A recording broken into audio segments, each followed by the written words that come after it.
My name is Bongile Gorata Lecoge-Zulu.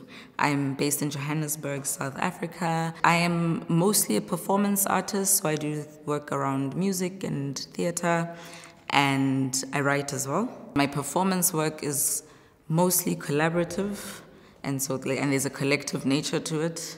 So like making collectively, thinking together, thinking as you make.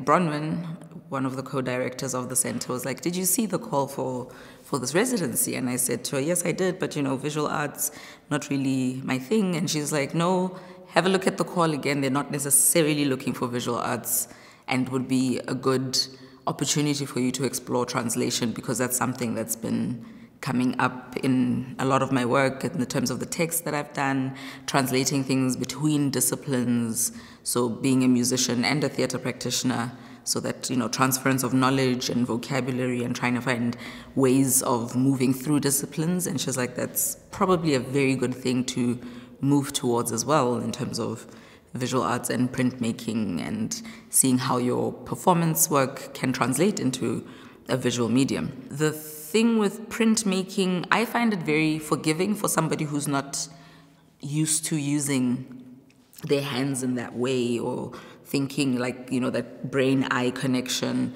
With printmaking, I'm enjoying the feeling of it. There is a performance to it.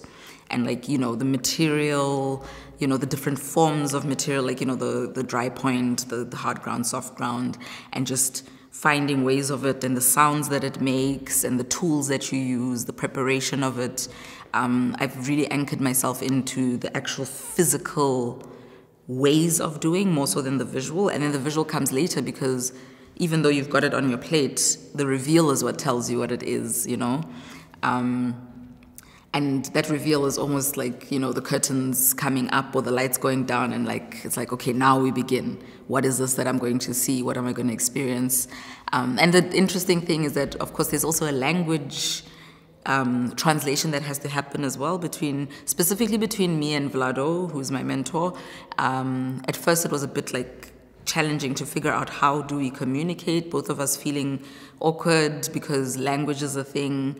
But we found a groove, we found a way, between Google Translate, between using hand gestures and facial expression. It's been a huge exercise in translation. So I've really enjoyed that what I came to do is actually happening, figuring out this thing of things, how they translate, the art, the human connection. How do you translate your intention? How do you relay it and translate it so that the next person can meet you where you are? The LIA space is a safe bubble for me.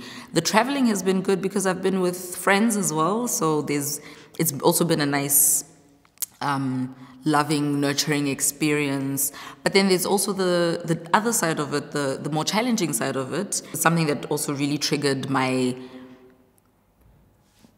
awareness, hyper-awareness even, of my blackness is also some of the museum visits where there seems to be a big agenda of decolonization, but like I said to you, Anna, that word doesn't exist in my language, so it's such a foreign concept to me as a person, but you're using it for me, So it's those things of how are you having conversations about my existence, about my experience without me involved, and putting a label on it and making it okay. But it's not okay, If I were to translate it into one of the languages I speak back home, decolonization would translate to, you did me wrong, bring back my things, and can we sit down and talk about all the things that you're doing now in trying to rectify things, because you're missing the point.